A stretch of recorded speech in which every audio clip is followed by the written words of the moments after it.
9, o método do escritor. Depois que você faz milhões de cursos de escrita, workshops de escritores, tem uma frase em comum que você percebe que todos eles falam, sempre vão falar isso, que é que o escritor não tem como fazer com que o talento dele haja quando e como ele quer. A inspiração não vem todos os dias. Esperar a inspiração para escrever não é ser escritor. Você se profissionaliza, você escreve mesmo quando você não tem inspiração para escrever naquele momento, mesmo quando você não sabe o que você vai escrever. E a diferença entre aqueles que obtêm sucesso e aqueles que se batem e lutam para conseguir, para ver se vai sair alguma coisa, está justamente no método de trabalho. Escrevendo de fora para dentro. O cara que se bate, luta para sair alguma coisa, para escrever alguma coisa, é o cara que trabalha nesse método. Ele tem uma ideia, matuta muito pouco tempo sobre essa ideia e corre para escrever. Aí ele escreve até a página 120 empolgadão e para. Aí sai mandando para todo mundo opinar, para dar feedback. Aí a galera manda os feedbacks do que gostou, do que não gostou. Aí o escritor, o que ele faz? Ele vai e reescreve pensando nesse feedback. Só que aí ele vai mantendo as cenas que ele acha, as cenas favoritas dele, as cenas favoritas de cada pessoa que leu e vai tirando o resto. E aí vai repetindo esse processo até a obra atingir um nível de Frankenstein Ultimate enlouquecedor e que nada mais ali faz sentido ou que seja bom, que dê para aproveitar. McKee não recomenda esse método. Então o que ele recomenda? Escrevendo de dentro para fora. Esse é o método do escritor bem-sucedido. Você gasta um bom tempo escrevendo anotações e escrevendo em cartões, uma pilha para cada ato. E nesses cartões o escritor cria o que se chama de Step Outline da história. Step Outline, como o termo já diz, é a história contada em passos. Com afirmações de duas ou três sentenças, o escritor descreve o que está acontecendo em cada cena, como ela se constrói, como ela vira. Você se pergunta quais cenas criam as condições para um incidente excitante, qual é o incidente excitante, qual é o clímax do primeiro ato, do segundo ato, do terceiro ato. E divide tudo nos cartões, até as subtramas você coloca nesses cartões. A intenção aqui é destruir o trabalho. 90% do que a gente escreve é porcaria mesmo, é coisa medíocre, então a gente vai jogar muita coisa fora.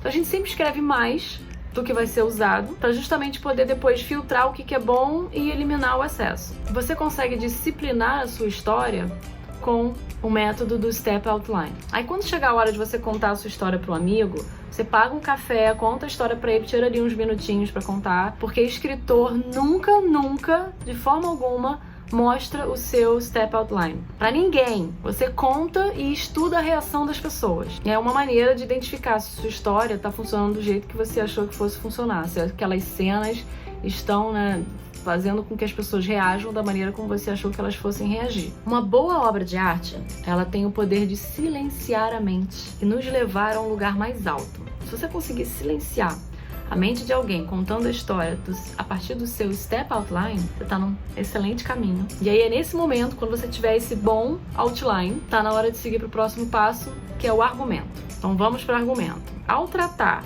no seu Step Outline, o autor começa a expandir as cenas. Então, em vez daquelas duas sentenças, você agora vai ter um parágrafo ou mais de descrição, momento a momento. Aqui é onde você vai indicar, se tiver algum diálogo, o que o fulano tá falando pra fulana, os pensamentos e os sentimentos do que é dito e feito. Não é para escrever o diálogo, é só para indicar. Fulano quer que a fulana faça isso ou não faça aquilo. Já falamos aqui que a média de um roteiro é de entre 40 e 60 cenas, não foi? Isso implica entre mais ou menos 80, 90 ou mais páginas de um roteiro. Isso com texto em espaçamento duplo. Argumentos de 10, 12 páginas, eles não são argumentos, são esboços. Isso não é nem de longe material suficiente para um roteiro. Melhor é quando esse argumento, que se expandiu, dos cartões que você tinha, para umas 60, 70 páginas para ganhar mais corpo, para ter um argumento muito mais forte,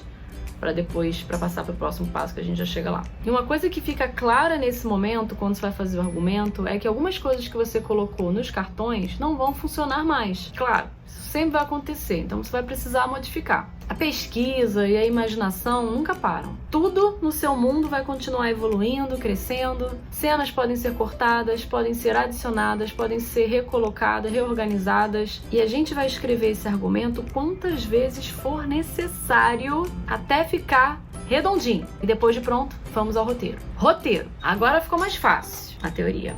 Escrever roteiro a partir de um argumento super mega detalhado, legal, bacana, só alegria. E segundo aqui, você consegue num ritmo de 5 a 10 páginas por dia. Vai lá! Depois conta aí nos comentários se vocês conseguiram. Quero saber. Mas faz sentido, vai. Porque agora, como tá tudo detalhadinho, é só você ajustar as descrições. Antes eram descrições mais objetivas no argumento. Agora você precisa ajeitar as descrições para a tela e adicionar os diálogos. E nessa hora, olha que beleza, nessa hora, depois de ter trabalhado esse texto tanto tempo, desde os cartões até o argumento, passando por todas as dificuldades que você passou e agora no momento do roteiro, você conhece os personagens melhor que ninguém. E esses personagens passaram esse tempo todo calados, sem poder falar. E agora que eles vão finalmente poder falar, vai ser o melhor diálogo que você poderia escrever.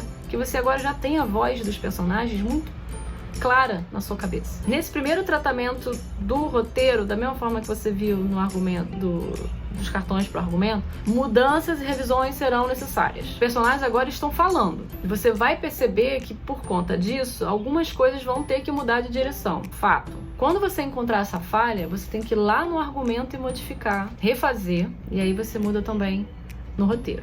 Não existe preguiça no trabalho do escritor, galera.